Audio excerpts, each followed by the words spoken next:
หัวข้อก็คือ reconciling in families คำว่า reconciling เนี่ยมันมาจาก verb ที่เป็นคำว่า reconcile นะคะ reconcile แต่ว่าเติม ing เข้าไปนะคะเติม ing เข้าไปมันก็เลยเป็นการนั่นเองแปลว่าการคืนดีกันคำว่า reconcile แปลว่าการหาข้อสรุปหาบทสรุปอะไรแบบนี้ค่ะเพื่อที่จะทุกคนจะได้ happening กันเนาะจะเป็นลักษณะนี้นะคะ sometimes communication is hardest in our own family บางครั้งเนี่ยการสื่อสารก็เป็นเรื่องที่ยากที่สุดในครอบครัวของเราคือเราสื่อสารได้ยากที่สุดในครอบครัวกับคนอื่นเนี่ยเราไม่ทะเลาะกับเขาเลยนะแต่กับครอบครัวเนี่ยยากสุดแล้ว because families share similar suffering and ways of responding to suffering เพราะว่าคนในครอบครัวค่ะเขาเรียกว่าเรามีการทุกข์ทรมานเรามีความเจ็บปวดที่มันคล้ายๆกันแล้วยังมีวิธีการตอบสนองต่อความเจ็บปวดนั้นในวิธีการที่มันคล้ายกันด้วย The suffering of your parents was passed down from their parents and from their ancestors before them คือความทุกข์ทรมานในตัวของพ่อแม่ของเราเนี่ยค่ะก็ถูกส่งต่อมาจากพ่อแม่ของพวกเขาอีกทีหนึ่งแล้วก็จากบรรพบุรุษของพวกเขาอีกทีหนึ่งด้วยนะคะ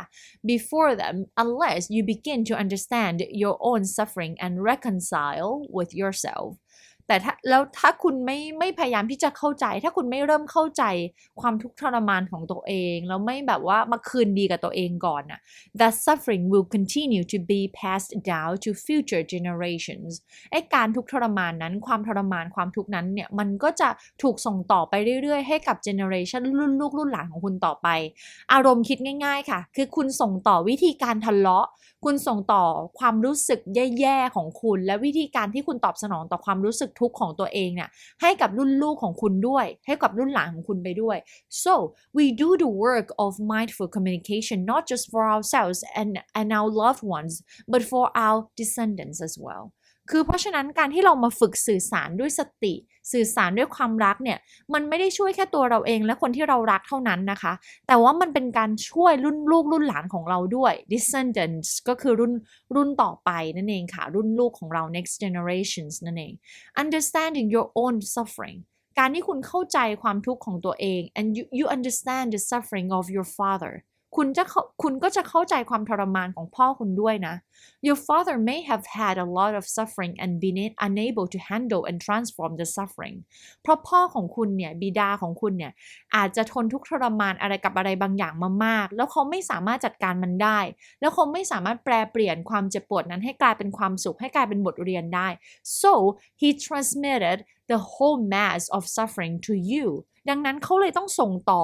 ความทุกข์ทรมานนั้นมาให้คุณแบบเต็มๆเลยค่ะนะคะอันนี้น่าเศร้ามาก transmit ก็คือส่งต่อนั่นเองนะคะแบบว่าส่งสัญญาณต่อไปให้อารมณ์แบบว่าคนสมมติพ่อคุณเมาเป็นขี้เมาเนาะเขาจะมาส่งต่อความสุขให้คุณมันก็ไม่ได้ไงเขาก็ต้องส่งต่อความทุกข์ความหยาบคายความแบบว่าความทุกข์ทรมานด่ากราดเลยเอาให้คุณแบบนั้นนั่นแหละค่ะเพราะเขาไม่รู้วิธีการที่เขาจะมีความสุขด้วยตัวเอง You inherit this suffering from him and from your mother แล้วคุณเนี่ยก็ได้รับมรดกตกทอดเป็นความทุกข์จากพ่อของคุณหรือจากแม่ของคุณด้วยเพราะแม่คุณก็ได้รับความทุกข์มาจากคู่ครองของเธอเหมือนกัน When we're still young ตอนที่เรายังเด็กอะค่ะ Many of us are determined to be different from our parents ตอนที่เรายังเด็กเราทุกคนเนี่ยส่วนใหญ่เลยนะเราทุกคนเนี่ยตั้งมั่นเลยตั้งเป้าเลยว่าเราเนี่ยจะไม่เป็นเหมือนพ่อเหมือนแม่เราหรอกเนี่ยเราทำตัวอย่างนี้หรอฉันจะไม่เป็นเหมือนพ่อเหมือนแม่หรอก We say we will never make our children suffer เราพูดว่าเราจะไม่มีวันทำให้ลูกของเราเนี่ยต้องมาทนทุกข์ทรมานแบบเดียวกับที่เราเคยทน But when we grow up we tend to behave just like our parents แต่เวลาที่เราเติบโตขึ้นนะคะสงสัยไหมว่าเรามีแนวโน้มที่จะทำตัวเหมือนกับพ่อแม่ของเราเลยอารมณ์แบบหน้าเหมือนยังไม่พอยังทำตัวเหมือนกันอีกทั้งที่เราตั้งเป้าไว้แล้วนะว่าเราจะทำตัวไม่เหมือนand we make others suffer because like our ancestor we don't know how to handle the energies we have inherited แต่เราเนี่ยคือทำให้คนรอบข้างเราเนี่ยทุกทรมานเหมือนกับบรรพบุรุษเราเลยเหมือนกับพ่อแม่เราทำเลยค่ะเพราะอะไรเพราะก็เหมือนกับบรรพบุรุษเรานั่นแหละค่ะเหมือนกับพ่อแม่เรานั่นแหละเพราะเราไม่รู้วิธีจัดการกับพลังงานที่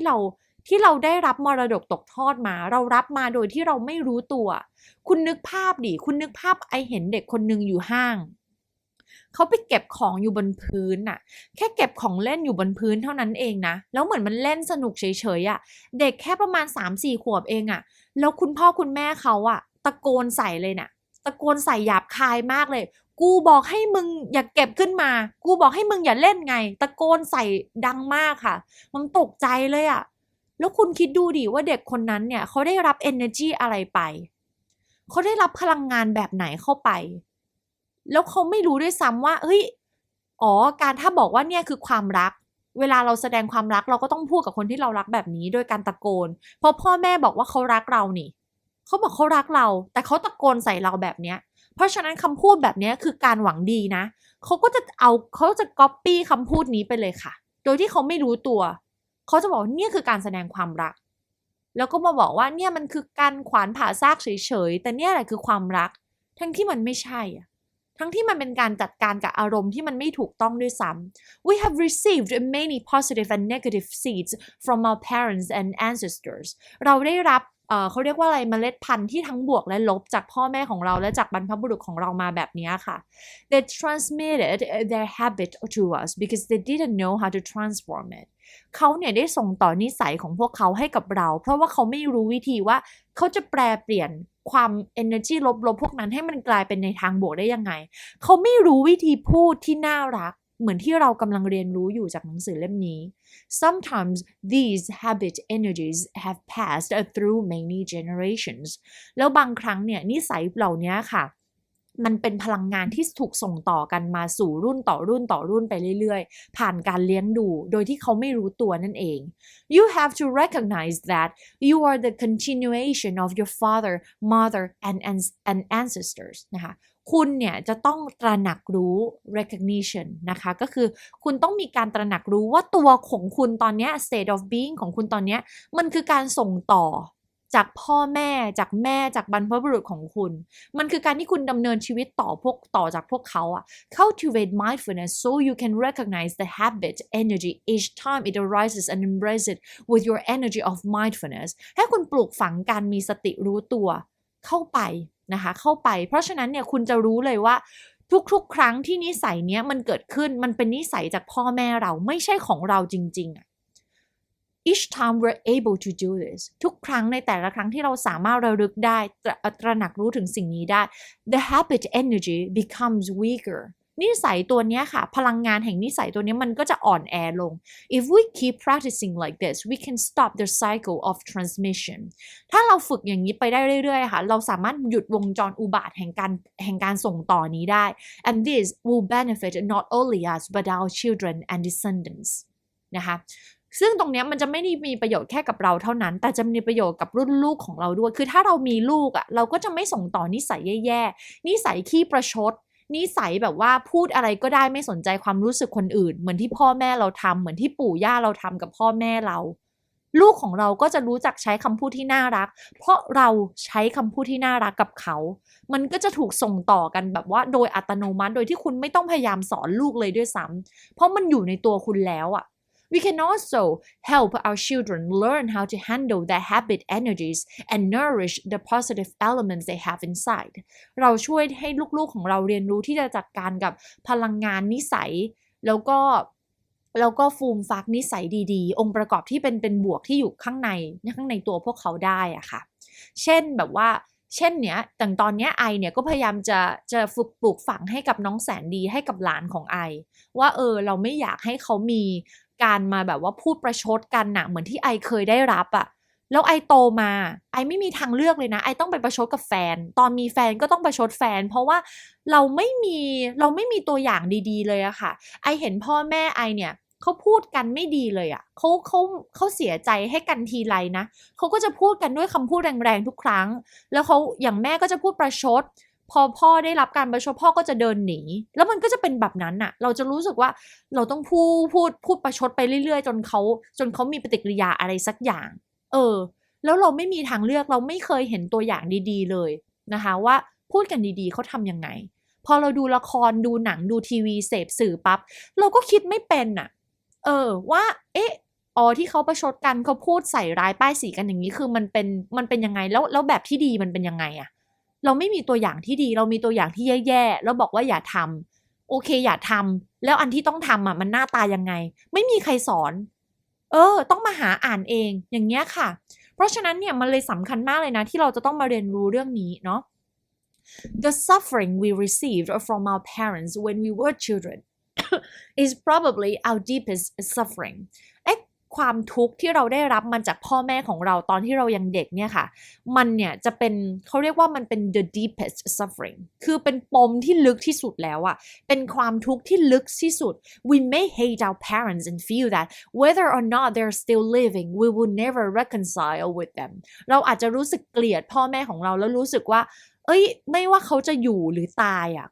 เราก็ไม่อยากจะคืนดีกับเขาหรอกเราคงไม่สามารถจะไปคืนดีหรือปรับความเข้าใจกันได้ reconcile ก็คือแบบว่าไปหาจุดลงตัวไปหาจุดตรงกลางกันได้อ่ะ yet with our practice of breathing mindfully walking mindfully and looking deeply we can bring about transformation and restore communication in even the most difficult familiesแต่ด้วยความเก่งกาจสามารถอนุภาพของการหายใจอย่างมีสติรู้ตัวและการเดินอย่างมีสติการมองเข้าไปให้ลึกของถึงความทุกข์ทรมานถึงความเจ็บปวดของตัวเองให้เจอเนี่ยเราสามารถเปลี่ยนแปลงมันได้และนำการสื่อสารที่น่ารักนั้นเนี่ยกลับมาได้แม้แต่กระทั่งในครอบครัวที่บาดหมางที่สุดนะคะ if the other person also practices mindful awareness it's much easier แล้วมันจะง่ายขึ้นมากเลยถ้าอีกฝ่ายก็ฝึกอยู่ด้วยเหมือนกันนะคะมันจะง่ายกว่าเดิมมาก but reconciliation is possible even if the other person doesn't know about the practice แต่จะบอกว่าการคืนดีเนี่ยค่ะมันก็เป็นไปได้นะคะแม้กระทั่งในกับคนที่เขาไม่ได้ฝึกเขาไม่รู้เรื่องนี้เลยด้วยซ้ำมันเป็นไปได้ถ้าเรานำเขาก่อน relationships with parents and siblings can be particularly difficult ความสัมพันธ์กับพ่อแม่หรือกับพี่น้องเนี่ยจะยากเป็นพิเศษเนาะ maybe during their childhood they were deeply woundedอาจจะในช่วงวัยเด็กเนี่ยพวกเขาเนี่ยถูกทำให้เกิดบาดแผลคือถูกทำร้ายมาแล้วมันเป็นแผลลึกเลยแหละ and no one listened to them แล้วไม่มีใครฟังเขาเลยไม่มีใครฟังความเจ็บปวดของพวกเขาเลยค่ะ so now they're perpetuating the cycle and they don't want to listen to anyone แล้วตอนนี้เขาก็แค่กำลังทำตามวงจรอุบาทนั้นต่อไปอารมณ์แบบว่าฉันได้รับความเจ็บปวดมาในวัยเด็กโตมาฉันก็ส่งต่อความเจ็บปวดนั้นต่อไปนะคะก็ทำให้มันเกิดขึ้นอีกครั้งหนึ่งอะทำให้ความสถานการณ์แย่ๆนั้นมันเกิดขึ้นต่อไปเรื่อยๆแล้วตอนนี้เขาไม่อยากฟังใครละ Don't ask your family members to change อย่านะคะอย่าบอกให้ครอบครัวคนในครอบครัวคุณเปลี่ยน Don't ask them to change เขาบอกอย่าขอให้คนในครอบครัวเปลี่ยน When you're able to generate the energy of understanding and compassion in yourself reconciliation can begin to take placeนะคะเขาบอกว่าเมื่อไหร่ที่คุณสามารถสร้างพลังงานแห่งความเข้าใจและความเห็นอกเห็นใจได้ในตัวเองก่อนเมื่อนั้นแหละ reconciliation can begin to take place การคืนดีกันการหาจุดลงตัวความสมัครสมานกันเนี่ยมันจะเริ่มเกิดขึ้นด้วยตัวของมันเองโดยที่คุณไม่ต้องพยายามเปลี่ยนคนในครอบครัวคุณเลย I still remember a retreat in Oldenburg in northern Germany ผมยังจำได้ถึงการปลีกวิเวกในเมือง Oldenburg อยู่ทางเหนือของเยอรมัน on the 4th day of the retreat วันที่4ของการไปฝึกปฏิบัตินะคะ I gave everyone a midnight deadline to begin reconciling with someone with whom they had great difficulty ผมเนี่ยได้ให้เดดไลน์เหมือนเป็นเส้นตายเลยว่าตอนเที่ยงคืนเส้นตายตอนเที่ยงคืนของวันที่4ว่าจะต้องเริ่มคืนดีต้องทำอะไรสักอย่างเมื่อคืนดีกับคนที่คุณมีปัญหาด้วย The next morning ในเช้าวันถัดมา one man came to me and said นะคะมีผู้ชายคนหนึ่งเดินมาหาผมแล้วเล่าว่าI've been so angry at my father for years ผมเนี่ยโกรธพ่อของผมมาหลายปีมาก I couldn't even look at him ผมมองหน้าเขาไม่ได้เลย even when I dialed his number last night แม้กระทั่งตอนที่ผมกดเบอร์โทรศัพท์แล้วโทรไปหาเขาเมื่อคืน I doubted I could talk to him calmly ผมยังสงสัยเลยว่าตัวเองจะสามารถคุยกับเขาได้แบบใจเย็นหรือเปล่า but when he heard his father's voice he found that he naturally used loving speech he didn't even have to try แต่ ตอนที่เขาได้ยินเสียงพ่อของเขาอ่ะเขาพบว่าเขาเนี่ยได้ใช้คำพูดที่เต็มไปด้วยความรักโดยที่เขาไม่ต้องพยายามด้วยซ้ำ He said เขาเล่าว่า I know you have suffered a lot during the past many years เขาพูดว่าผมรู้นะว่าพ่อเจ็บปวดมาตลอดในช่วงเวลาหลายปีที่ผ่านมานี้อันนี้ไออยากให้จดเลยนะคะจดได้จดเลยนะคำ dialogue นี้คือสุดยอดมาก I know you have suffered a lot during the past many years I'm sorry ผมขอโทษนะ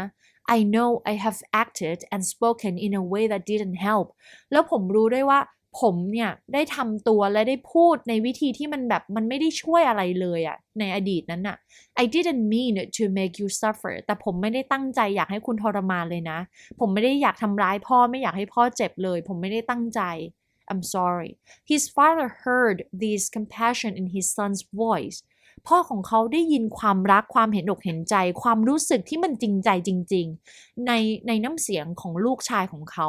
and told him for the first time about his suffering and his difficulties แล้วก็เล่าให้เขาฟังเล่าให้ลูกฟังว่าเหมือนเล่าให้ลูกฟังเป็นครั้งแรกว่าเขาทรมานอะไรแล้วเขาขัดใจอะไรมันมีความยากลำบากอะไรอยู่ในชีวิตเขาเล่าให้ลูกฟังเป็นครั้งแรกมันก็เลยกลายเป็นว่า reconciliation is possibleคือการคืนดีเนี่ยค่ะมันเป็นไปได้ you can find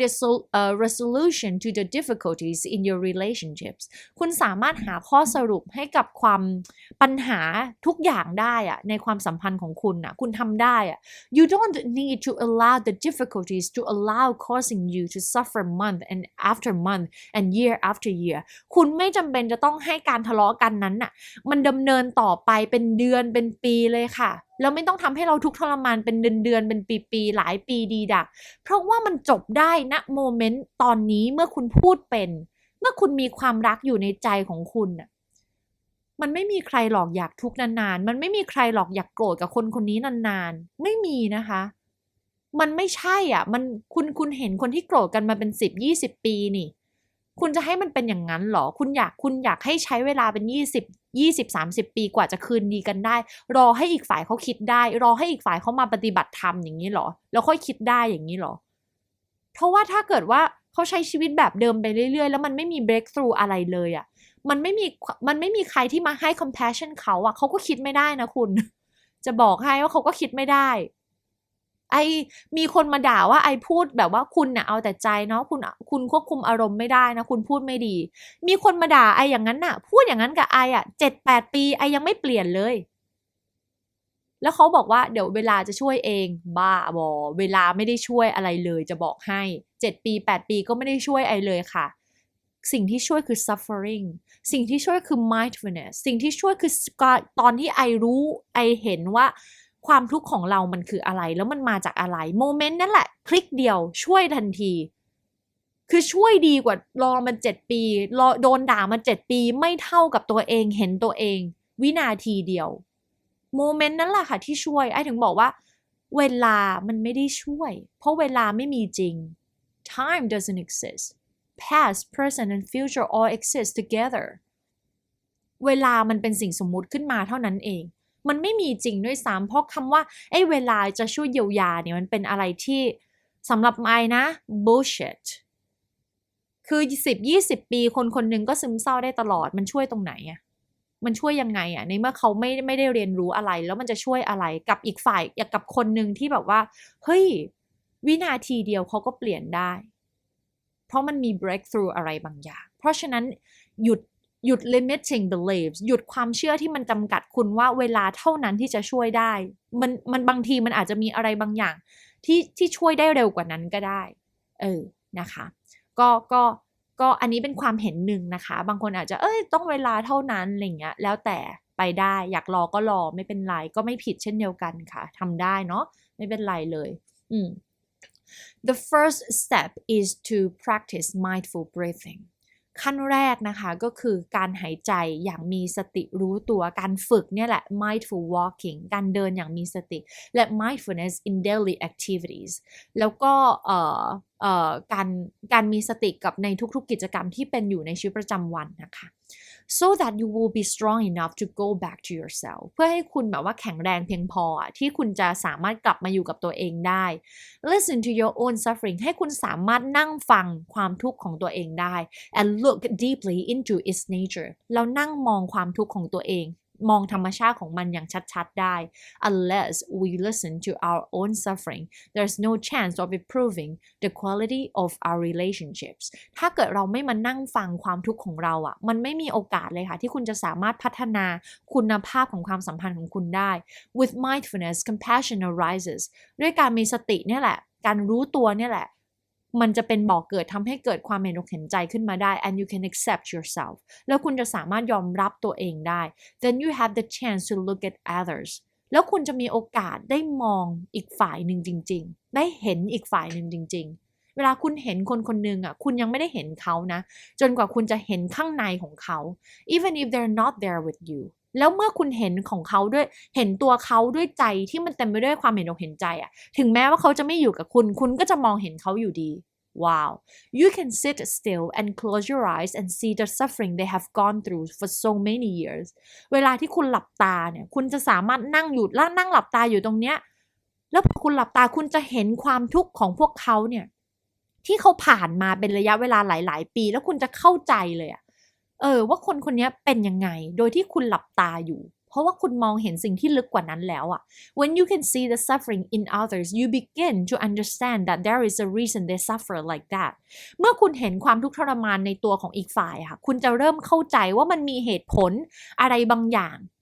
ว่าทำไมเขาถึง suffer แบบนี้ว่าทำไมเขาถึงทุกข์ทรมานแบบนี้ทำไมเขาถึงโกรธกับเรื่องนี้ทำไมเขาถึงเจ็บ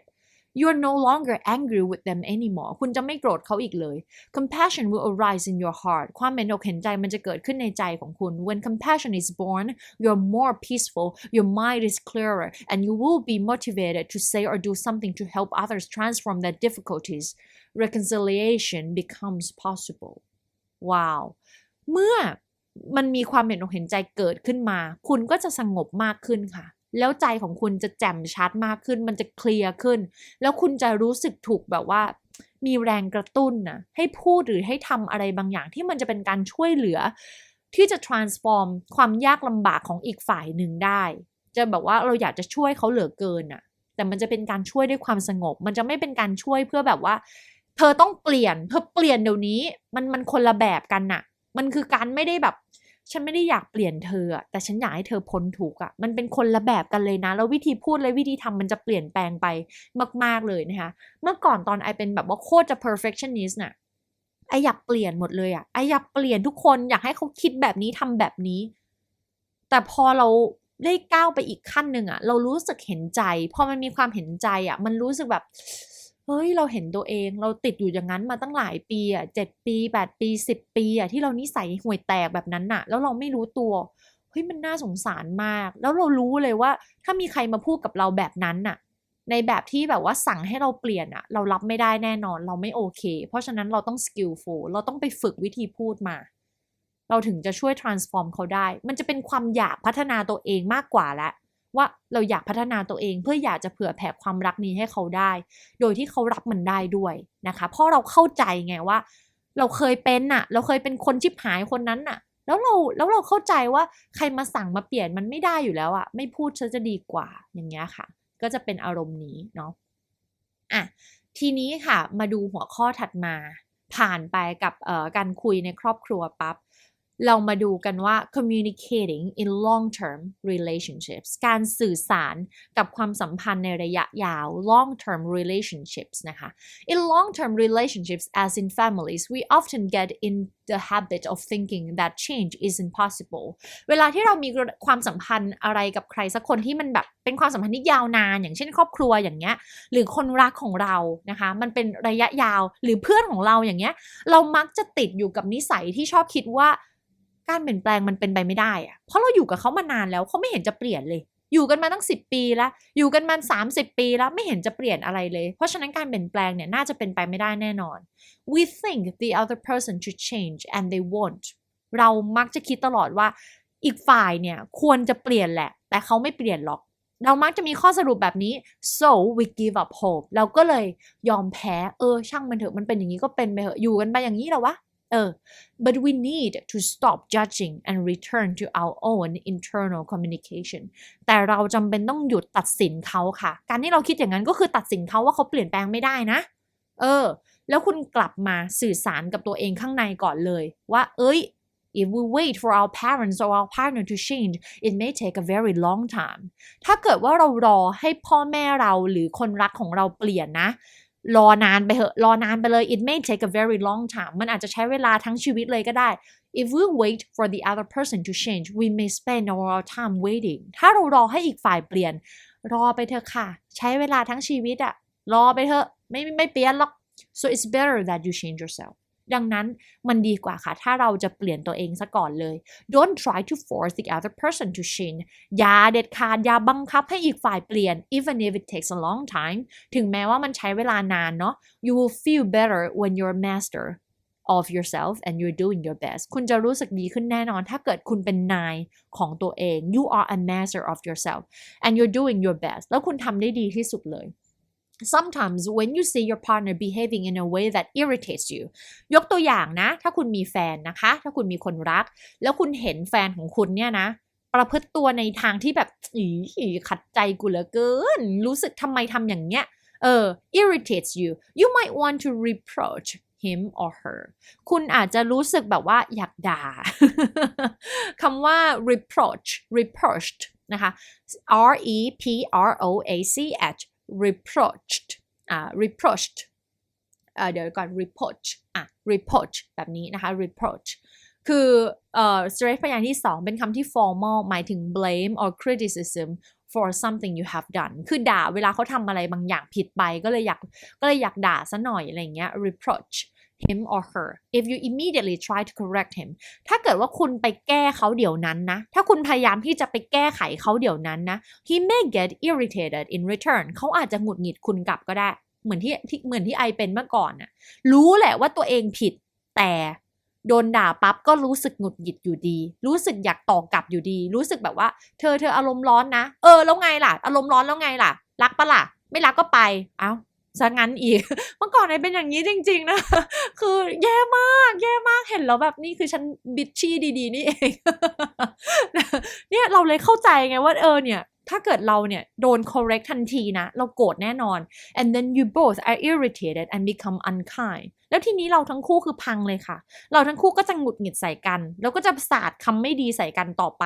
it is as if the blue sky disappears มันราวกับว่า as if ก็คือราวกับว่ามันเป็นราวกับว่าท้องฟ้าเนี่ยได้หายไปนะคะท้องฟ้าสีฟ้าเนี่ยได้หายไป the green trees disappear ต้นไม้เขียวชอุ่มหายไป and you are two blocks of suffering bumping against each other กลายเป็นว่านึกภาพนะเราเป็นก้อนความทุกข์2ก้อนตีกันไปตีกันมา this is the escalation of war เนี่ยเหมือนเปิดวอร์เลยอะ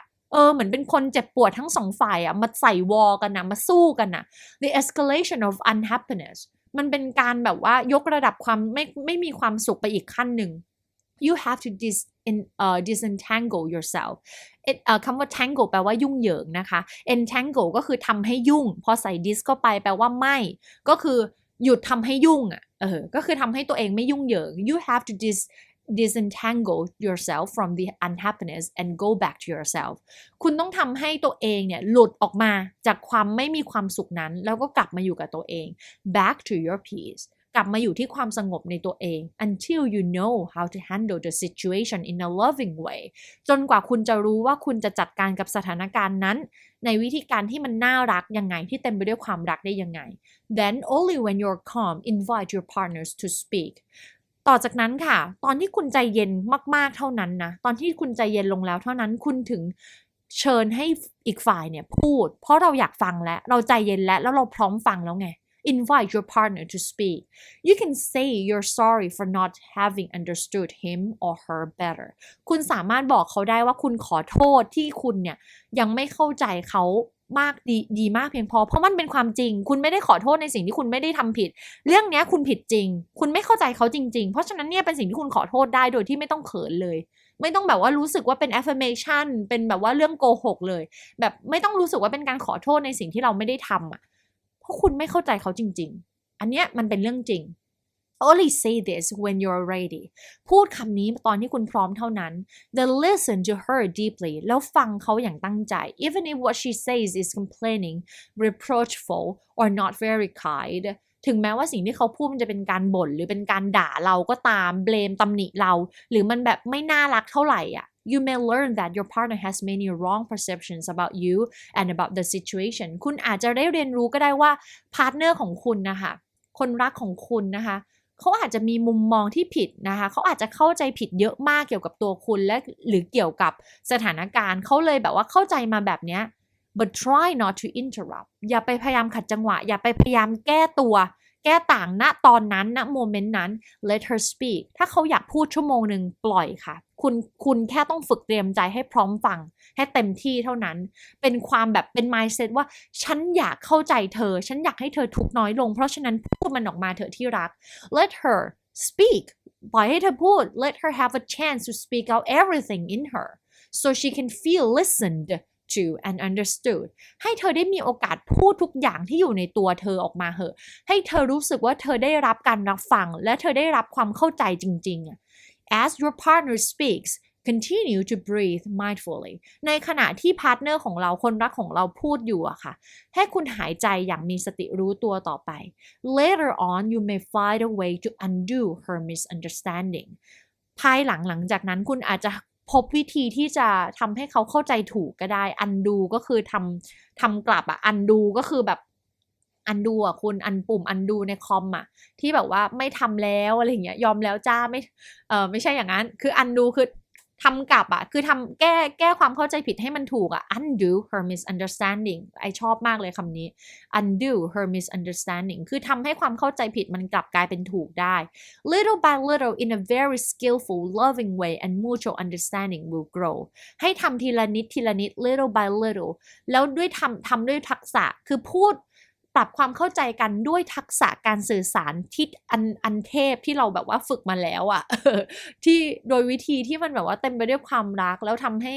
ความเข้าใจเนี่ยมันก่อเกิดขึ้นมาให้เข้าใจตรงกันนะคะ if your partner says something untrue ถ้าเกิดคู่รักของคุณนะคะหรือพาร์ทเนอร์ของคุณเนาะเพื่อนก็ได้พูดอะไรที่มันไม่จริงอะ don't interrupt and say no you're wrong อย่าขัดจังหวะแล้วพูดว่าไม่เธอผิดอะ that wasn't my intentionเธอคิดผิดนั่นไม่ใช่เจตนาฉันเลย Let him speak out first คุณต้องให้เขาพูดก่อน He's just trying to speak out the difficulty เขาแค่อยากจะพูดถึงความยากลำบากของเขาว่าเขาคิดแบบนี้ If you interrupt he will lose his inspiration to speak ถ้าเกิดคุณขัดจังหวะตอนนั้นนะเขาจะสูญเสียแรงบันดาลใจคือเขาจะไม่อยากพูดพูดง่ายๆ He will lose his inspiration to speak and he will not tell you everything แล้วเขาจะบอกคุณไม่หมดเขาจะไม่ได้บอกคุณทุกอย่างYou have plenty of time คุณมีเวลาถมไปค่ะ You may even take a number of days to look deeply คุณอาจจะแค่ฟังเฉยๆในวันนั้นแล้วใช้เวลาไปเลย5 วัน 7 วันหลายๆวันก็เลยเพื่อที่จะเข้าใจถึงสิ่งนั้นอย่างลึกซึ้ง in order to skillfully tell him about his wrong perception เพื่อที่จะบอกเขาได้อย่างมีทักษะว่าเฮ้ยเขาเข้าใจผิดนะเมื่อเขาพร้อมที่จะฟัง when he can hear it นี่คือคีย์สำคัญค่ะคุณสามารถบอกเขาว่าเขาเข้าใจผิดได้เมื่อเขาพร้อมที่จะฟังเท่านั้น you may have been angry with each other for years คุณอาจจะโกรธกันมาหลายปีมากเลย and maybe because of just one condition you're stuck and can't change the situation และอาจจะเป็นเพราะแบบมันมีเงื่อนไขหนึ่งทำให้คุณแบบว่าคุณติดอยู่แล้วคุณไม่สามารถเปลี่ยนแปลงสถานการณ์นั้นได้If you can understand him deeply ถ้าคุณเข้าใจเขาอย่างลึกซึ้งนะ you can start to make peace คุณจะเริ่มสร้างความสงบได้ค่ะ Loving, compassionate speech and deep listening are the most powerful instruments for restoring communication เขาบอกว่าการฟังอย่างลึกซึ้งคำพูดที่เต็มไปด้วยความเห็นใจและความรักคือเครื่องมือที่ powerful ที่ทรงพลังมากที่สุดแล้วเพื่อที่จะเอาให้ทำให้การสื่อสารเนี่ยมันกลับมาดีได้ความสัมพันธ์มันกลับมาดีได้นี่คือเครื่องมือที่ทรงพลังที่สุดแล้วที่ไอให้เนี่ย if you can understand and transform yourself then you can help your partner ถ้าคุณสามารถเข้าใจและเปลี่ยนแปลงตัวเองได้ค่ะเปลี่ยนความเจ็บปวดของตัวเองได้ก่อนเขาแค่นี้คุณก็ช่วยเขาแล้วSometimes we're in a negative environment that doesn't leave us space to communicate with ourselves บางครั้งเราอยู่ใน สิ่งแวดล้อมที่มันเป็นลบมากเลยที่มันไม่ได้มีเขาเรียกว่ามันไม่มีพื้นที่ให้เราได้สื่อสารกับตัวเองมากเท่าไหร่นักเนาะ sometimes we may need to change the environment around us บางครั้งเราเลยต้องเปลี่ยนที่เปลี่ยนทางนะคะเปลี่ยน environment but sometimes in a relationship we think separation or divorce is the only alternative แต่บางครั้งในความสัมพันธ์เนาะเราชอบคิดว่าการแยกทางกันหรือการหย่าร้างเนี่ยเป็นทางเลือกเดียวเท่านั้น is the only alternative. This is true if we are in a violent or abusive situation. อันนั้นมันจริงนะคะคือคุณต้องหย่านะคุณต้องเลิกนะถ้าคุณอยู่ในความสัมพันธ์หรือสถานการณ์ที่มันเต็มไปด้วยความรุนแรงอะอารมณ์แบบเขาตบตีทุบตีเราอะไรอย่างเงี้ยIt's important that we be in a place where we feel safe and not vulnerable. มันสำคัญมากเลยนะที่เราจะต้องอยู่ในสถานที่ที่เรารู้สึกปลอดภัยและรู้สึกว่าเราไม่ตัวเล็กเราไม่อ่อนแอ But if you're in a relationship where both people love each other and don't intentionally hurt each other แต่ถ้าคุณอยู่ในความสัมพันธ์ที่ทั้งสองฝ่ายอะทั้งคู่อะเขารักกันเรารู้ว่าเรารักกันอะแล้วเราไม่ได้ตั้งใจที่จะทำร้ายกันและกันBut you guys just don't know how to communicate แต่คุณทั้งสองคนแค่ไม่รู้ว่าคุณจะสื่อสารยังไงแต่เรารู้แหละว่าเราอยากให้ความสัมพันธ์นี้มันดี There may be other solutions ให้รู้ไว้เลยว่ามันอาจจะมีทางเลือกอื่นนอกเหนือจากการหย่านะคะคืออารมณ์แบบคือถ้าหย่าด้วยเหตุผลว่าเข้ากันไม่ได้แต่ยังรักกันอยู่เนี่ยจะบอกว่ามันแก้ได้มันยังแก้ได้ Many people think divorce is the solution หลายคนคิดว่าการแยกทางการหย่าคือ solution but after the papers aside แต่หลังจากที่เซ็นใบหย่าไปปั๊บ they continue to suffer พวกเขาทั้งสองคนก็ยังทุกข์ต่อไปค่ะก็ไปทุกข์กับคนอื่นนั่นแหละ ก็ไปใช้นิสัยเดิมกับคนอื่นมันก็ทุกข์เหมือนเดิม if there are children or financial or other matters connecting you will still have to deal with each other for years to comeถ้าเกิดว่าแบบว่ามีลูกด้วยกันอย่างเงี้ยหรือว่ามีปัญหาเรื่องการเงินหรือมีปัญหาอื่นๆที่แบบว่าเรายังต้องทำไปด้วยกันอยู่อ่ะคุณก็จะต้องดีลกับอีกฝ่ายอยู่ดีอ่ะก็ต้องพาไปเจอกันพาลูกไปเจอพ่อพาพ่อไปเจอลูกต้องมาแชร์ค่านู่นค่านี่กันต้องส่งเงินให้นู่นนี่นั่นอีกหลายปีอ่ะ you can't take the other person out of you คือคุณไม่สามารถตัดคนนี้ออกไปจากชีวิตได้จริงๆอยู่แล้วอ่ะYou can't take yourself out of others คุณไม่สามารถเอาตัวเองออกจากอีกฝ่ายได้เช่นเดียวกันค่ะ The suffering still continues และความทุกข์ทรมานนั้นมันก็จะดำเนินต่อไปเรื่อยๆ So the question is not whether you will stay together or not เพราะฉะนั้นคำถามเนี่ยมันไม่ได้เป็นเรื่องว่าคุณ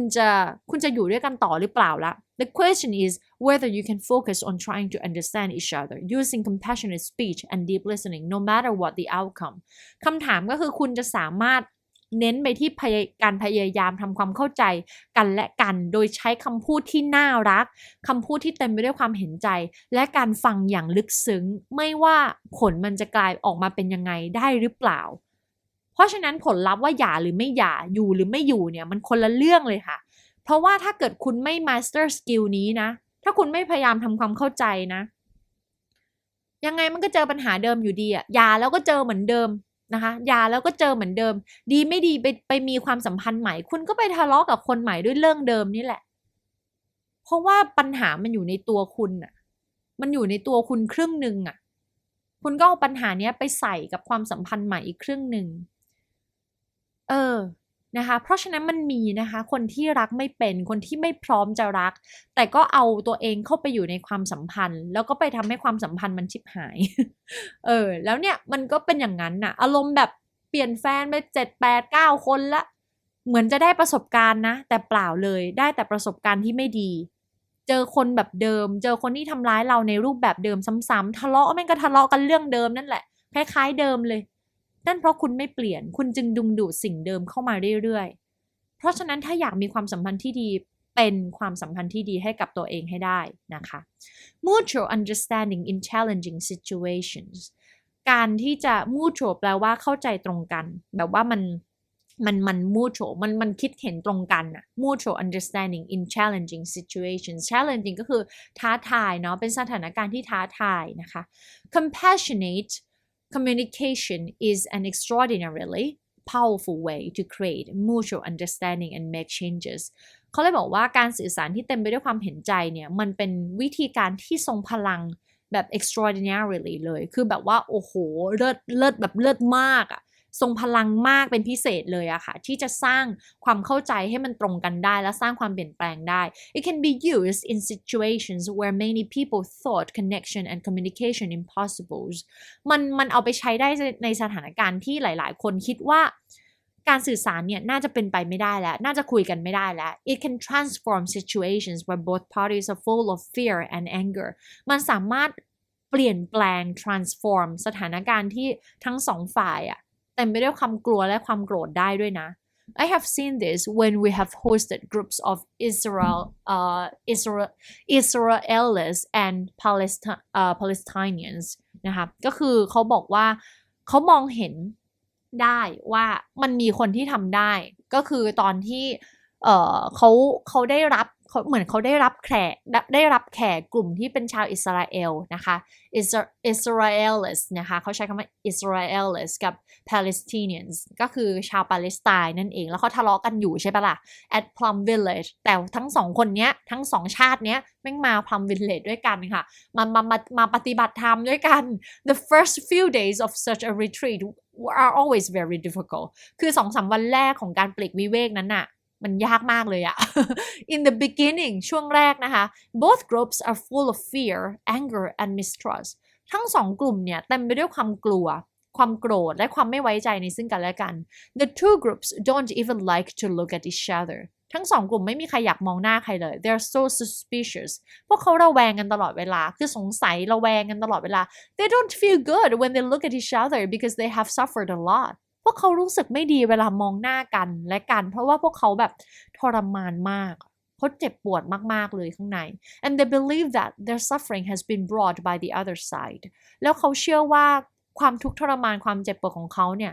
มันมีขึ้นเพราะอีกฝ่ายหนึ่งเพราะอีกฝ่ายเป็นคนทำเขาเลยเจ็บเขาก็เลยเกลียดกัน During that first week we focus solely on communicating with ourselves ในช่วงสัปดาห์แรกนะเรามุ่งเน้นกับการสื่อสารกับตัวเองก่อนเลยอย่างเดียวเลยคำว่า solely ก็คืออย่างเดียวเลยนะคะ Both groups practice and train in mindful breathing ทั้งสองกลุ่มเนี่ยก็ฝึกหายใจเข้าออกอย่างมีสติรู้ตัว non-thinking ไม่คิด and deep listening to themselves และฟังเสียงตัวเองอย่างตั้งใจอย่างลึกซึ้งจริงๆ Only in the second week do we encourage the compassionate communication practices of deep listening and loving speech with each other ในสัปดาห์ที่2เนี่ยแหละค่ะที่เขาเริ่มที่จะฝึกการสื่อสารที่เต็มไปด้วยความรักนะคะแล้วก็ฝึกฟังอย่างตั้งใจฟังคนอื่นบ้างและทีเนี้ย The group that speaks is encouraged to use the kind of language that could help the others understand the suffering they have gone through คือกลุ่มแต่ละกลุ่มเนี่ยกลุ่มที่ได้พูดเนี่ยค่ะก็จะถูกบอกให้ใช้ภาษาที่มันทำให้อีกฝ่ายเข้าใจความเจ็บปวด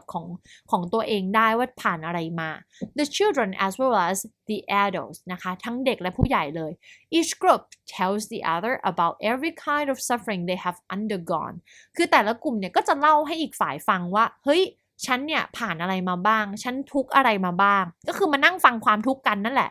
But they do it using loving speech and trying not to blame or excuse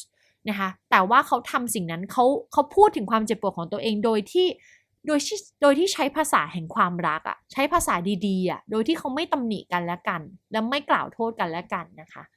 We advise the listening group to listen with compassion แล้วเราเนี่ยก็บอกให้กลุ่มที่ฟังอะนะให้ฟังด้วยความเห็นอกเห็นใจ If they hear a misperception ถ้าได้ฟังอะไรที่มันไม่จริงหรือมันเป็นการเข้าใจผิด they shouldn't try to interrupt or correctไม่ต้องไปพยายามที่จะไปขัดจังหวะแล้วไม่ต้องพยายามที่จะไปแก้ให้ถูกด้วย because they will have plenty of time later เพราะเดี๋ยวจะมีเวลามากมายให้ช่วยให้ปรับความเข้าใจ to help the other group correct that perception เพื่อจะให้อีกฝ่ายเข้าใจถูกแต่ตอนนี้ฟังไปก่อน when one group listens deeply to the other group they recognize maybe for the first time เมื่อกลุ่มหนึ่งฟังอย่างตั้งใจฟังอีกกลุ่มอย่างตั้งใจแล้วเนี่ยพวกเขาตระหนักรู้และเขามองเห็นค่ะเป็นครั้งแรกเลยว่า that the other side has suffered very much ว่าอีกฝ่ายนี่โคตรเจ็บปวดเลยอะ and that the suffering of the other group is very much like their own suffering แล้วก็เห็นว่าความเจ็บปวดของอีกฝ่ายมันโคตรเหมือนของพวกเราเลยว่ะเราก็เจ็บแบบนี้เหมือนกันน่ะ even if the circumstances are different ถึงแม้ว่าสถานการณ์มันจะต่างไปอ่ะ for many it's the first time that they recognize people on the other side as human beings just like them แต่มันเป็นครั้งแรกที่พวกเขาได้ตระหนักรู้ว่าคนที่อยู่อีกฝั่งหนึ่งกับพวกเขาอ่ะก็เป็นสิ่งมีชีวิตเป็นมนุษย์เหมือนกับตัวเอง who have suffered just like them เป็นคนที่ทุกข์ทรมานและเจ็บปวดเหมือนกันเลยพวกเราทุกคนเหมือนกัน when you understand their suffering you feel compassion for them เมื่อคุณเข้าใจความเจ็บปวดของพวกเขาอ่ะคุณจะรู้สึกเห็นใจเขาทันที and suddenly you don't hate anymore แล้วทันทีทันใดนั้นน่ะเขาหยุดเกลียดกันเลยค่ะ you're not afraid of them anymore เขาไม่กลัวกันอีกแล้วอ่ะ your way of looking at them has changed วิธีการที่คุณมองพวกเขามันเปลี่ยนแปลงไป they see compassion and acceptance in your eyes พวกเขามองเห็นความเห็นอกเห็นใจและการยอมรับในสายตาของคุณด้วย and right away they suffer less แล้วทันทีนั้นพวกเขาก็ทรมานน้อยลงเพราะเขารู้สึกว่าอ้าวอีนี่มันเข้าใจกูนี่หว่า มันรู้สึกแบบทำไมคนนี้เขามองเราด้วยสายตาที่เต็มไปด้วยความเมตตาจังเลยอะแล้วเราก็รู้สึกว่าเฮ้ยดีว่ะที่มีคนเข้าใจปกติเราจะมองหาคนเข้าใจจากแฟนของเราคนเดียวใช่ไหมแต่จริงๆแล้วเนี่ยมันจากคนอื่นก็ได้นะจากเพื่อนอย่างเงี้ยก็ได้ถ้าเขาเข้าใจเราก็รู้สึกได้นะคะหน้าสุดท้ายนะคะหน้าสุดท้าย These sessions of deep listening are organized in such a way that people have enough time to listen and talk about their suffering เขาเลยบอกว่าเซสชันเนี้ยที่หมู่บ้านพลัมเนี่ยค่ะเขาจัดให้เพื่อให้การฟังอย่างตั้งใจมันเป็นไปได้แล้วให้คนแต่ละคนเนี่ยให้แต่ละกลุ่มเขามีเวลามากเพียงพอที่จะฟังและพูดเกี่ยวกับความทุกข์ทรมานของตัวเอง Some of us who were present at these sessions were neither Palestinians or Israeli we were monks เขาบอกว่าคนที่ร่วมจอยในเซสชันนั้นเนี่ยไม่ได้มีเฉพาะ Palestinian ก็คือไม่ใช่แค่ชาวปาเลสไตน์เท่านั้นแล้วก็ไม่ได้เป็นคนอิสราเอลเท่านั้นนะคะเราเป็นพระนะคะอิสราเอลอิสราเอลีนั่นเองนะคะเราเป็นพพระเป็นแม่ชี and lay practitioners who came to sit and breathe with them and support their practice พวกเราเนี่ยก็ไปฝึกนั่งด้วยก็อยู่กับพวกเขานั่นแหละเหมือนเป็นตัวห้ามทับละมั้ง we practiced mindful breathing and offered the collective energy of peace and mindfulness so they could practice listening with compassion นะคะเราก็ไปฝึกหายใจอย่างมีสติแล้วก็เหมือนกับว่าให้ energy ที่มันสงบไปด้วยเพื่อที่พวกเขาทั้งสองกลุ่มเนี่ยปาเลสไตน์กับอิสราเอลเนี่ยค่ะจะได้ฝึกฟังแล้วก็ฝึกcompassion ฝึกเห็นอกเห็นใจกันไป Our presence with the two groups was very important แล้วการมีตัวตนอยู่พลังงานของพวกเราเนี่ยมันมีความสำคัญมากนะต่อทั้งสองกลุ่มนี้นะคะ We created a collective energy that supported mindful speech เพราะว่าเหมือนเราเนี่ยได้ไปช่วยสร้าง energy ไปได้สร้าง environment ที่มันสงบอะแล้วมันเอื้อต่อการพูดอย่างมีสติต่อการพูดด้วยแบบว่าที่มันเป็นในแนวทางที่เขาสนับสนุนกันและกันไม่ด่ากันน่ะอารมณ์แบบอยู่ในแวดวงคนแม่ชีพระอยู่ตรงนั้นน่ะแล้วจะมาด่ากันอย่างเงี้ยคือมันไม่ได้เลยอะบรรยากาศมันไม่ให้เลย I think we can organize the same practice for ourselves or for any two groups who are divided ผมเนี่ยคิดว่าเราสามารถจัดการฝึกแบบเดียวกันได้ให้กับตัวพวกเราเองนะคะหรือกับเวลาที่แบบว่ามันมี2กลุ่มที่มันเห็นขัดแย้งกันน่ะแต่เราสร้าง space ขึ้นมาให้มันดีสำหรับทั้งสองฝ่าย Sometimes Hindus are afraid of Muslims บางครั้งเนี่ยคนฮินดูก็จะกลัวคนมุสลิมเนาะ and at the same time Muslims are afraid of Hindus แล้วอีกฝ่ายก็กลัวเหมือนกันมุสลิมก็กลัวฮินดูเหมือนกัน In other situations Muslims are afraid of Christians and Christians are afraid of Muslims ในบางสถานการณ์เนี่ยมุสลิมก็จะกลัวคริสเตียนแล้วคริสเตียนก็จะกลัวมุสลิม We think of the other group as a threat to our survival and to our identity เราคิดกับอีกฝ่ายว่าเขาเป็นภัยคุกคามกับการอยู่รอดของพวกเราหรือกับตัวตนของพวกเราว่าเรากลัวเราคิดผิดอะไรอย่างเงี้ยถ้าเราไปฟังเขาแล้วเรากลัวว่าความเป็นตัวตนของเราอ่ะมันจะผิดอะไรอย่างเงี้ยมันก็เป็นสาเหตุเหมือนกันนะที่ทำให้เราเนี่ยไม่กล้าไปฟังคำสั่งสอนของศาสนาอื่นไม่เปิดใจเพราะเรากลัวไง ว่าidentity ของเรามันจะถูกพังทลายหรือเปล่าเวลาเราฟังปั๊บเราก็จะตั้งแง่ว่าอีกฝ่ายต้องผิดแน่เลยอะไรอย่างเงี้ยนะคะ The first thing is to look deeply and see that not only on your side but also on the other side there's a lot of fear and suffering สิ่งแรกที่คุณจะต้องมองให้เห็นเลยก็คือการมองให้เห็นว่ามันไม่ใช่แค่ฝ่ายเราเท่านั้นนะแต่อีกฝ่ายนึงอ่ะก็มีความกลัวและความทุกข์ทรมานเหมือนกันIn the beginning, we think that we are the only ones who suffer and have a lot of fear. ในช่วงเริ่มต้นเนี่ยเราจะคิดว่าเราเป็นคนเดียวที่เราเจ็บอะเราเป็นฝ่ายที่ถูกกระทำแล้วเราเจ็บแล้วเรากลัวมากที่สุดแล้ว But if we get close enough to the other side and look, we see that they also have a lot of fear. แต่ถ้าเรามองเข้าไปใกล้ๆเราลองเข้าไปใกล้เขาอะแล้วดูซิว่าอีกฝ่ายมันเป็นยังไงเราจะเห็นเลยว่าอีกฝ่ายก็กลัวมากเหมือนกันfear of us เขากลัวเราค่ะ and also suffering แล้วเขาก็เจ็บปวดด้วย when we can see that suffering and fear ตอนที่เรามองเห็นความเจ็บปวดและความกลัวของเขา we suffer less already เราจะ suffer less เลยเราจะทรมานน้อยลงทันทีอะ when we're able to produce a compassionate thought this thought begins to heal us heal the other and heal the world ตอนที่เราสามารถสร้างความคิดที่เห็นอกเห็นใจแบบนี้ขึ้นมาได้แค่ความคิดนะความคิดนี้แหละค่ะมันจะทำให้มันจะเยียวยาเราแล้วพอมันเยียวยาเราเสร็จมันจะเยียวยาคนอื่นเยียวยาคนอื่นเสร็จก็เยียวยาโลกได้นั่นเองนะคะย่อหน้าสุดท้าย peace negotiations การเจรจาเพื่อความสงบสุขค่ะเจรจาต่อรองเพื่อความสงบสุข I think if government officials organize peace talks the way we organize sessions of deep listening and loving speech ถ้าเกิดว่าพนักงานเจ้าหน้าที่รัฐนะคะเขาจัดการคุยกันอย่างเป็นระบบในวิธีแบบที่เราทำที่หมู่บ้านพลัมแบบว่าเป็นช่วง deep listening ไม่ใช่การมาดีเบตเพื่อด่ากันนะแต่เป็นช่วงแบบว่าช่วงเธอพูดความเจ็บปวดแล้วเราห้ามขัดเลยแล้วใช้คำพูดดีๆคำพูดน่ารักเท่านั้น they would have more success in bringing reconciliation to opposing parties เขาจะสำเร็จมากขึ้นมากเลยนะในการที่จะคุยกันและหาจุดสมานฉันท์ในเวลาเป็นพรรคการเมืองที่แตกต่างกันแล้วเขามาด่ากันเนี่ยค่ะเขาบอกว่ามันจะเวิร์กกว่ามากเลย when opposing parties come together to negotiate they shouldn't negotiate right away เวลาที่ฝ่ายค้านเข้ามาด้วยกันแล้วจะมาเจรจาต่อรองฝ่ายตรงข้ามนะคะ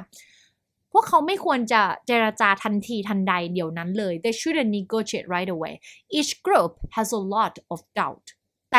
ต่ละฝ่ายก็สงสัยในตัวอีกฝ่ายมากอยู่แล้วมีความโกรธมีความกลัวในตัวอีกฝ่ายมากอยู่แล้ว anger and fear in them and negotiating may be too challenging when these strong emotions are present แล้วการเจรจาต่อรองเนี่ยมันเป็นอะไรที่ท้าทายเกินไปค่ะ is too challenging เวลาที่มันมีอารมณ์อันรุนแรงพวก doubt anger fear อยู่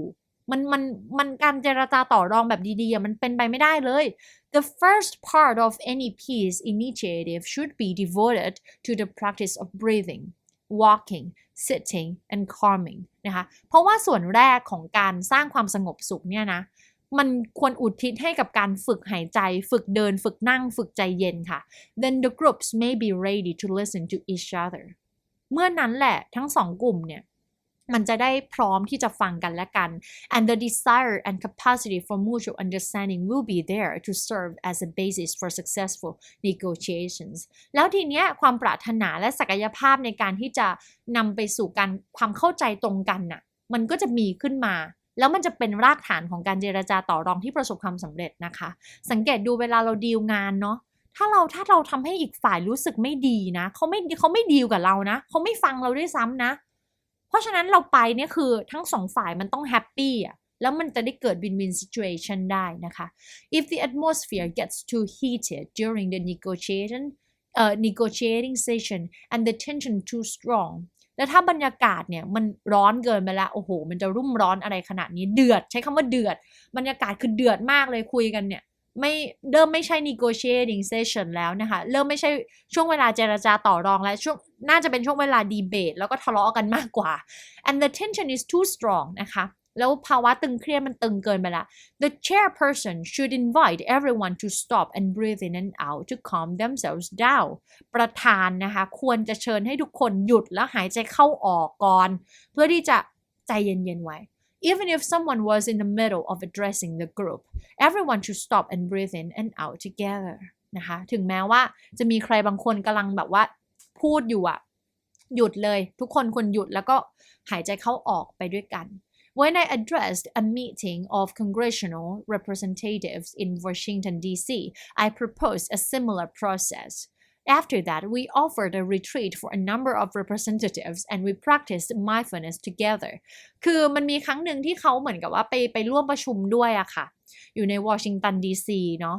แล้วก็เลยทำกระบวนการคล้ายๆกันนี้แหละก็คือไปจัดการประชุมไปดำเนินการประชุมด้วยหลังจากนั้นเนี่ยเราก็ให้ตัวแทนสภาผู้แทนเหล่านั้นน่ะตัวแทนสภาสมาชิกพวกนั้นน่ะไปฝึกด้วยมา Plum Village มาฝึก mindfulness ด้วยกัน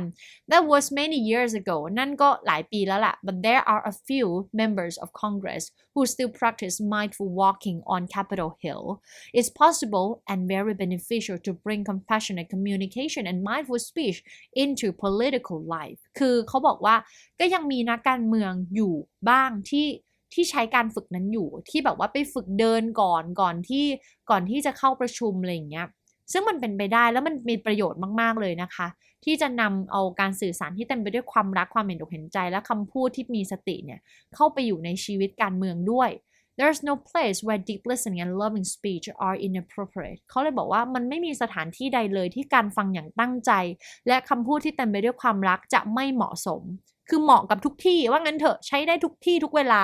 We don't need to save these techniques for a special occasion ไม่ต้องเก็บไว้ใช้ในโอกาสพิเศษอะค่ะใช้ได้ตลอดทั้งวันอะ They can be adapted to any situation and be helpful เอาไปปรับใช้ได้กับสถานการณ์ใดก็ได้แล้วก็มีประโยชน์มากด้วย If we use them now ถ้าเราใช้มันตอนนี้ we will have the understanding and insight we need to repair the damage we caused in the past เราก็จะเข้าใจมากขึ้นแล้วเราก็จะได้รับความรู้เขาใช้คำว่า insight ในที่นี้จะหมายถึงความจริงอะความแบบรู้มากขึ้นเกี่ยวกับเรื่องนี้สถานการณ์นั้นมันเป็นอย่างนี้นี่เองเหรอในมุมของเธอแล้วมันก็ซึ่งเราจำเป็นจะต้องรู้ไงเพื่อที่เราจะสามารถมาซ่อมความเสียหายที่เราทำลงไปในอดีตได้ and bring healing to ourselves แล้วนำการเยียวยามาสู่ตัวเราเองมาสู่ครอบครัวของเรา our families our relationships and our communities มาสู่ความสัมพันธ์และสู่สังคมของเราได้นะคะจบแล้ว จบด้วนๆนี้ละบทที่5นะคะ chapter 5 the end แล้วก็ chapter 6 ที่เราจะมาพูดกันก็คือเป็น mindful communication at work เป็นการสื่อสารอย่างมีสติที่ทำงานอันนี้ท้าทายเพราะเคยได้ยินคุณหมอบัญชาพูดว่าอยู่ที่ทำงานต้องคุยกับพยาบาลกับคุณหมออะไรอย่างนี้ด้วยใช่ไหมคะอันนี้น่าสนใจเหมือนกันนะว่าจะมีประโยชน์หรือเปล่าก็ขอให้มีประโยชน์นะคะแต่ยังไม่รู้แต่ดูกันต่อไปนะคะมาดำเนินมาเกือบครึ่งเรื่องละหนังสือเล่มนี้นะคะก็เป็นประมาณนี้เนาะสำหรับวันนี้นะคะก็เป็นการที่เราจริงๆมันคอนเซปต์เดียวกันน่ะมันคอนเซปต์ตั้งแต่บทที่1ถึง4นั่นแหละแต่ว่าเราเอามาปรับใช้ในสถานการณ์ต่างๆก็คือเอามาพูดในบริบทครอบครัวมาพูดในบริบทการเมืองพูดในบริบทแฟนอะไรอย่างเงี้ยนะคะซึ่งตรงเนี้ยมันจะบอกว่าบทเนี้ยเขาให้มันถ้าเป็นแบบว่ากับคนในบ้านเนี่ยเขาให้ breakthrough มากเลยนะสำหรับมัมในตอนนั้นนะคะเพราะว่ามันคือการที่เราระลึกถึงความจริงที่ว่าความเจ็บปวดความทุกข์ของพ่อแม่มันถูกส่งต่อมาผ่านเราผ่านปู่ย่า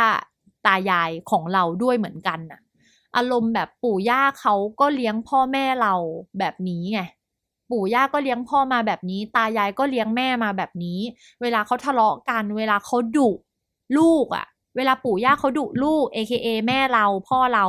เขาใช้คำพูดแบบนี้ในการดุเวลาเขาอยากให้ลูกได้ดีเขาใช้คำพูดแบบนี้เขาใช้การกระทำแบบนี้แล้วพ่อแม่เราเขาก็รับสิ่งนั้นมาโดยที่เขาไม่รู้ตัวพอเขามีลูกเป็นเราเขาก็เลยต้องส่งต่อสิ่งนั้นมาให้เราด้วยโดยที่เขาไม่มีทางเลือก they have no choices เขาไม่มีทางเลือกเขาไม่มีโอกาสได้มาปฏิบัติธรรมกันทุกคนนี่หรือปฏิบัติเขาก็อาจจะไม่ได้มาถึงจุดนี้มาถึงรู้ถึงสิ่งนี้เพราะเขายังทำไม่ถึงอะไรเงี้ยมันเลยน่าเห็นใจมากกว่าเห็นใจตัวเองว่าความทุกข์ของเรามันเกิดจากมันเกิดจากอันนี้นะเมื่อไหร่ที่เราเห็นความทุกข์ของตัวเองปั๊บเนี่ยเราสามารถ detach ตัวเองออกมาจากมันได้แล้วเราสามารถมอบความเห็นใจให้กับพ่อแม่เราได้ว่าเรายังเห็นอยู่เลยว่า โหคุณพ่อคุณแม่อายุ50 60 70แล้วอะท่านยังทุกข์อยู่เลยอะท่านยังทุกข์กับสิ่งที่พ่อแม่ของท่านน่ะให้มาอยู่เลยอะแล้วเขาเอามาส่งต่อให้พี่น้องลูกท่าน7-8 คนน่ะแล้วทุกคนทุกข์แบบนี้หมดอะโอ้ยมันน่าสงสารมากเลยอะแล้วเวลาเราฟังเขาแต่ละครั้งนะเราเห็นเลยค่ะว่าคำพูดเนี้ยมันมาจากความหวังดีแท้ๆแต่พูดออกมาแล้วโหมันทำให้คนเจ็บเหมือนกันเนาะแต่เขาไม่มีทางเลือกอ่ะเขาไม่มีวิธีพูดอ่ะเขาไม่มีสกิลอ่ะที่จะพูดดีๆอ่ะเพราะเขามี mindset แบบนั้นแบบนี้เราเห็นชัดเจนแล้วเราเลยไม่โกรธเขาอ่ะเรารู้สึกพูดอย่างนี้ออกมาแสดงว่าข้างในทุกข์มากแค่นั้นเลยเวลามันได้ยินคำพูดหลายๆปั๊บมันมองแค่นี้เลยพูดอย่างนี้ออกมาได้เนี่ยแสดงว่าข้างในต้องทุกข์มากเลยนะเนี่ยน่าเห็นใจมากเลยอยากเข้าใจจังเลยอยากกอดจังเลยเนี่ยแล้วไอ้ความอยากกอดของเราเนี่ยมันสื่อถึงเขาได้อะค่ะแล้วมันช่วยได้เยอะมากเลยเนี่ยก็จะเป็นการสื่อสารที่แบบมันความคำว่าประชดเนี่ยมันจะหายไปการประชดกันการพูดด่าทอกันมันจะหายไปทันทีเมื่อเรามองเห็นแต่คุณจะมองเห็นหรือเปล่าถ้ายังมองไม่เห็นก็ต้องฝึกหายใจเข้าออกแล้วกลับมาฟังหายใจเข้าออกนิ่งๆปั๊บความคิดมันจะเกิดขึ้นไม่ต้องไปผลักไสเลยค่ะดูความคิดนั้นเหมือนเราดูว่าไหนเธอนันทภัทรเธอทุกข์อะไรไหนน้องมัมเธอทุกข์อะไรไหนบอกซิมาดูซิทำไมอยู่นิ่งๆอยู่เงียบๆกับตัวเองหายใจเข้าออกแล้วมันมีความคิดอะไรหรออ๋อนี่กำลังคิดถึงความทุกข์ตอนนั้นนี่นากำลังรู้สึกโกรธเรื่องนั้นเนาะกำลังกังวลเรื่องงานอันนี้นี่ทำไมล่ะทำไมถึงกังวลก็คุยกันไปเรื่อยๆค่ะไอรู้สึกว่าการนั่งสมาธิสำหรับไอมันคือการคุยกับตัวเองอะมันคือการนิ่งเพื่อเราจะได้มองเห็นความคิดตัวเองมันไม่ใช่เพื่อเราจะผลักไสและว่างอะไม่ใช่อะไอไม่ได้อยากได้ความว่างอะเพราะความว่างมันไม่มีมันไม่ได้มีอะมันมีความคิดอยู่ตลอดอยู่แล้วอะเราก็แค่ดูเฉยๆดูมันเกิดดูมันดับดูเราคุยกันดูไปเรื่อยๆประมาณเนี้ยค่ะเนาะก็จบแล้วค่ะ